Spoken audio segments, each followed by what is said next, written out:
সবচেয়ে বেশি দুর্নীতি অনিয়ম তদবির যার বিরুদ্ধে অভিযোগ এসেছে সেটা হচ্ছে আসিফ মাহমুদ সজীব ভুঁইয়া এবং মাহফুজ আলমের বিরুদ্ধে।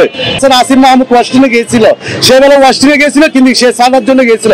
যতক্ষণ পর্যন্ত তারা বিচার নিষ্পত্তি করতে না পারবে ততক্ষণ পর্যন্ত এই উপদেষ্টাদের নির্বাচনে অংশগ্রহণ করবার কোনো সুযোগ থাকা উচিত নয় বলে বাংলাদেশ যুব অধিকার পরিষদ মনে করে।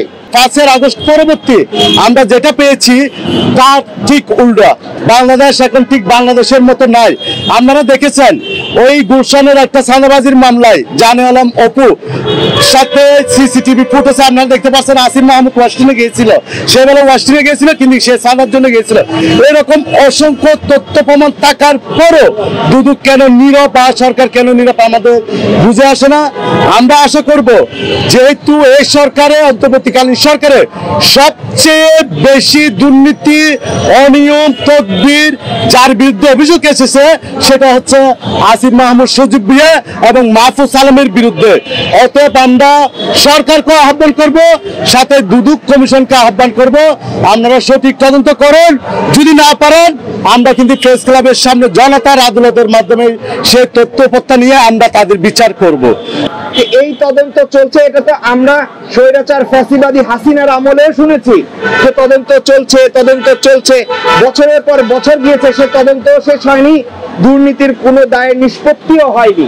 অতএব আমরা যদি এখনো একই ধরনের কথা দুদকের কাছ থেকে শুনি যে তদন্ত চলছে, তাহলে একটি গণঅভ্যুত্থান পরবর্তী রাষ্ট্র বা সরকারের কি দায় থাকলো বা আমরা তাদের কাছ থেকে কি আশা করতে পারি? তারা যদি সেই হাসিনার মতোই বা হাসিনা সরকারের মতোই আমাদেরকে তদন্তের অজুহাতে শুধুমাত্র কালি ক্ষেপণ করে, যে এই দুর্নীতির দায়ে যারা অভিযুক্ত তাদের বিরুদ্ধে তদন্ত করতে হবে।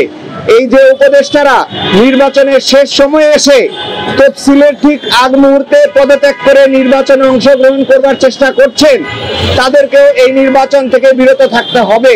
কারণ তারা উপদেষ্টা থাকাকালীন সময়ে তাদের পিওরা দুর্নীতি করেছে, তাদের ক্ষমতাকে ব্যবহার করে, তাদের প্রশ্রয়কে ব্যবহার করে।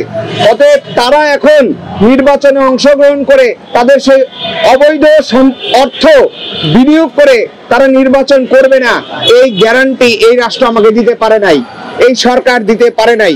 অতএব তারা যেই সরকারের অধীনে তারা উপদেষ্টা ছিল সেই সরকারের তফসিলেই, সেই সরকারের অধীনেই তারা নির্বাচনে অংশগ্রহণ করে এক ধরনের নির্বাচনী মাঠে বৈষম্য তৈরি করেছে। এই বৈষম্যের সুযোগ তাদের থাকা উচিত নয়।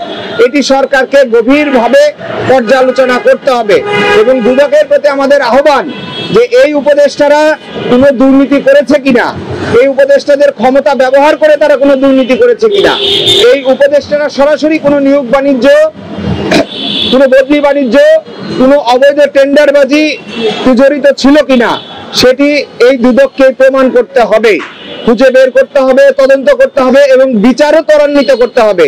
যতক্ষণ পর্যন্ত তারা বিচার নিষ্পত্তি করতে না পারবে ততক্ষণ পর্যন্ত এই উপদেষ্টাদের নির্বাচনে অংশগ্রহণ করবার কোনো সুযোগ থাকা উচিত নয় বলে বাংলাদেশ যুব অধিকার পরিষদ মনে করে।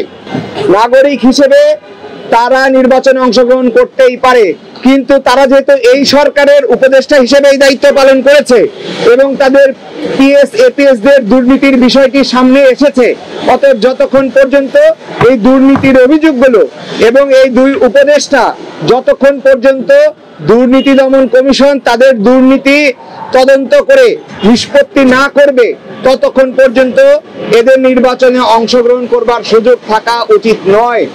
যে দুই উপদেষ্টা পদত্যাগ করছেন সেই দুই উপদেষ্টার যে কারো বাবার ক্ষমতার আধিপত্য আমরা দেখেছি, আপনাদের মিডিয়া মারফতে আমরা বিষয়গুলো সামনে এসেছে আমরা দেখেছি, আবার কারো ভাইয়ের আধিপত্যের বিষয়টা আমরা দেখেছি।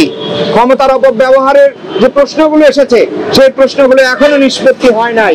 অতএব এর সুরাহা না হওয়া পর্যন্ত তারা যে নির্বাচনে অংশগ্রহণ করে এই প্রশাসনকে ব্যবহার করবে না, অবৈধ সম্পদ ব্যবহার করবে না এবং অবৈধ সম্পদ উপার্জন করে নাই, সেটি দুদক এবং এই সরকারকেই নিশ্চিত করতে হবে বলে আমরা বিশ্বাস করি। দেশের নাম্বার 1 ট্রেডিং অ্যাপ নিফটি ফার্স্টে পাচ্ছেন ট্রেডিং এর সব সুবিধা, dual exchange access, company analysis, portfolio তৈরি করা সহ আরো অনেক ইউনিক ফিচারের সাথে ট্রেড করতে ডাউনলোড করুন এক্ষুনি।